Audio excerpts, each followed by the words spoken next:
ভাবিছোৱা বন্ধুগণ সময় আৰু নাই কি জানিবা ঈশ্বৰ দুখিত হৈ আছে খ্ৰীষ্ট হৈতে হ'ব মিলন সোনকালে ধ্বংসকালে তিয়াই নিচে ওচৰ ভাবিছোৱা।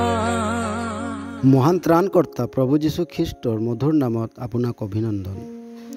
পবিত্ৰ বাইবেলৰ যোহানে লিখা শুভবাৰ্তা 17 অধ্যায় 25 পদত আমি এইদৰে পঢ়িবলৈ পাওঁ, হে ধৰ্মময় পিতৃ, জগতে তোমাক নাজানিলে, কিন্তু মই তোমাক জানিলোঁ, আৰু তুমি যে মোক পঠালা তাক তেওঁবিলাকে জানিলে।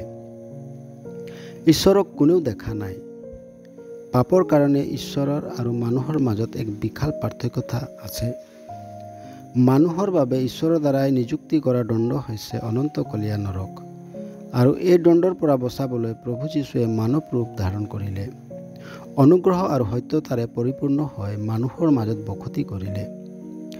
তেওঁত ঈশ্বৰৰ পৰিপূৰ্ণতা নিবাস কৰে, আৰু তেওঁ মানুহৰ আগত ঈশ্বৰক, তেওঁৰ গুণক, তেওঁৰ প্ৰেমক আৰু তেওঁৰ সুদবিচাৰক প্ৰকাশ কৰিলে।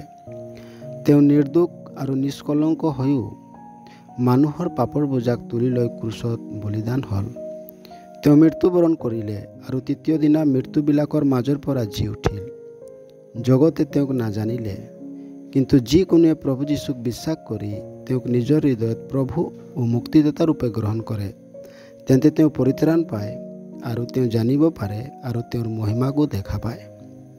জগতৰ অনুৰূপ নহয়, আপুনিও প্ৰভু যীশুক বিশ্বাস কৰি পৰিত্ৰাণ পাবলৈ ঈশ্বৰে আপোনাক সহায় কৰক। ধন্যবাদ।